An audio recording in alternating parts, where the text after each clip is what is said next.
Hello viewers, आज मैं आपको बताने वाली हूँ कि आपको कौन सी बातें याद रखनी है अगर आप कहीं पे भी प्लॉट लेने जा रहे हो। सबसे पहली और ज़रूरी बात, आपको चेक करना है उस प्रॉपर्टी का टाइटल। टाइटल का मतलब होता है कि ये टाइटल एंड सर्च जो आपको लास्ट 30 इयर्स में ये लैंड की हिस्ट्री बताता है। इसके लिए आप किसी जानकार वकील यानी एडवोकेट की भी मदद ले सकते हैं, जिसमें आपको 7/12 देखना है, एनए ऑर्डर चेक करना है। एनए ऑर्डर का मतलब है नॉन एग्रीकल्चरल सर्टिफिकेट। अगर कोई भी कंस्ट्रक्शन करना है किसी भी ज़मीन पे तो उसका एनए होना बहुत ही ज़रूरी है। सैंक्शन लेआउट देखना है आपको उस प्लॉट का। आपको डीपी प्लान चेक करना है। डीपी प्लान का मतलब है डेवलपमेंट प्लान, जैसे कि वो लैंड है कॉरपोरेशन लिमिट के अंदर या पीएमआरडीए के अंदर या किसी ग्राम पंचायत के अंदर। तो यहाँ पे डेवलपमेंट प्लान क्या है, यानी इस जमीन पे कुछ रिजर्वेशन तो नहीं है ना, कोई चीज़, यानी रिजर्वेशन अलग अलग टाइप के होते हैं। जैसे किसी लैंड पे किसी बस स्टॉप का रिजर्वेशन है, स्कूल का रिजर्वेशन है, हॉस्पिटल का रिजर्वेशन है, तो आप उस प्रॉपर्टी पे घर नहीं बिल्ड कर सकते। तो ये सारी चीज़ें जानना बहुत ही ज़रूरी है। सब इसके बाद सेकेंड इंपॉर्टेंट चीज़ है कि लोकेशन। लोकेशन की रियल एस्टेट में सबसे ज़रूरी है, आपको पता है, location, location and location. Location बहुत ज़रूरी इसलिए है कि उस प्रोजेक्ट में आपको रोड एक्सेसिबिलिटी क्या है, उस लोकेशन के आजू बाजू में क्या क्या होने वाला है। जैसे कि इंफ्रास्ट्रक्चर डेवलपमेंट भी बहुत ज़रूरी है।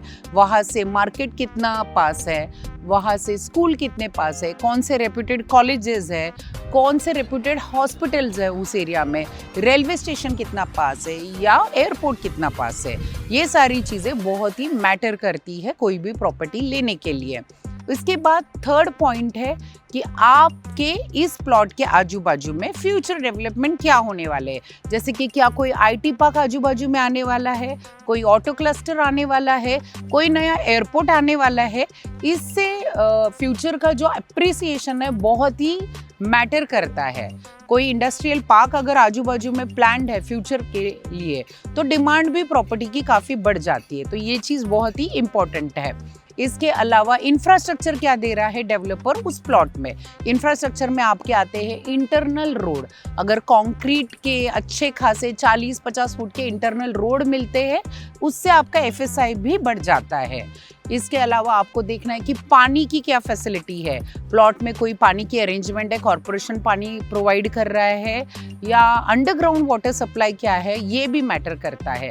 तो ये सारी चीज़ें बहुत ही ज़रूरी करती है। आपको ड्रेनेज लाइन चाहिए, इलेक्ट्रिसिटी की क्या प्रोविजन की हुई है, कंपाउंड वॉल दिया हुआ है नहीं, डिमार्केशन प्रॉपर किया हुआ है नहीं, ये सारी चीज़ें बहुत मैटर करती है। इसके बाद एक ज़रूरी पॉइंट है जैसे एफएसआई। एफएसआई का मतलब है फ्लोर स्पेस इंडेक्स। जैसे कि आप 1000 स्क्वायर फीट का प्लॉट ले रहे हैं तो 1000 स्क्वायर फीट पे आप कितना बिल्ड कर सकते हो, आपको साइड मार्जिन कितना छोड़ना है, 4 तरफ से छोड़ना है, 3 तरफ से छोड़ना है, ये बहुत ही मैटर करता है जानने के लिए। इसके अलावा आपको डीप कंस्ट्रक्शन करते वक्त लैंड की क्वालिटी क्या है, यहाँ पे ब्लैक सॉइल है, हार्ड रॉक है, आपको कितना डीप नीचे प्लिंथ आपका कंस्ट्रक्ट करना है। इससे आपकी कंस्ट्रक्शन कॉस्ट डिफाइन होती है और ये बहुत ही ज़रूरी है।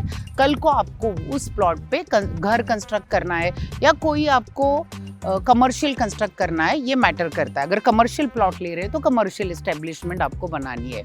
Last and very important, property की प्राइस क्या है, रेट क्या है।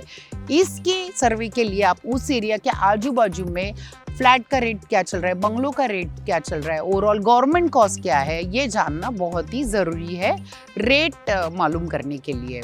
And last note the list कि अगर ये एनए है तो इसके ऊपर आपको लोन कितना मिलेगा, लोन से आप कैसे आपकी फिनेंशियल प्लानिंग कर सकते हैं, आपका ओन कंट्रीब्यूशन आपको कितना लेना पड़ेगा एंड हाउसिंग लोन कितना लेना पड़ेगा, ये आपको समझ में आ जाता है।